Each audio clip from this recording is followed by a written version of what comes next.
সুন্দরবনের দুবলারচরে চলছে 3 দিন ব্যাপী রাস উৎসব। পুণ্যার্থীরা জড়ো হয়েছেন সেখানে। আমরা একটু ঘুরে আসতে চাই, আমাদের সহকর্মী শেখ আল এহসান আছেন সেখানে। এহসান, পুণ্যার্থীরা এই মুহূর্তে কি করছেন, অর্থাৎ কি আনুষ্ঠানিকতা চলছে, এরপরে কি হবে সেটিও জানতে চাই। বৃষ্টি এখানে সন্ধ্যা থেকেই রাস পূজা শুরু হয়েছে।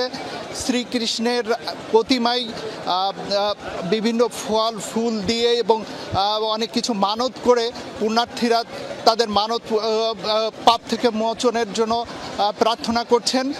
আমরা দেখেছি যে এখানে হাজার হাজার পুণ্যার্থী জড়ো হয়েছেন।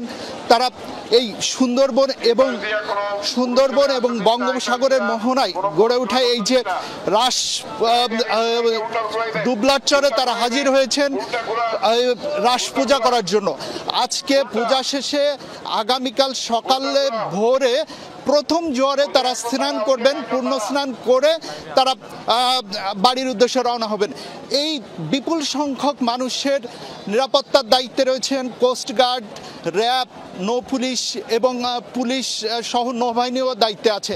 পুরো এলাকা নিস্তৃদ্ধ নিরাপত্তা চাদরে ঢেকে দেওয়া হয়েছে। মানুষ মানে এখানে একটা উৎসবের আমেজ বিরাজ করছে। প্রায় 200 বছর ধরে এই রাস পূজা কিন্তু এই এলাকায় হয়ে আসছে। মানুষ উৎসব মুখর পরিবেশ নিয়ে এখানে আসছেন এবং তারা শ্রীকৃষ্ণের কাছে তাদের প্রার্থনা করছেন এবং তারা চাচ্ছেন তারা যেন তাদের স্বপ্ন যেন পূরণ হয়, এই উদ্দেশ্যে তারা বিভিন্ন কিছু মানত করছেন। বৃষ্টি।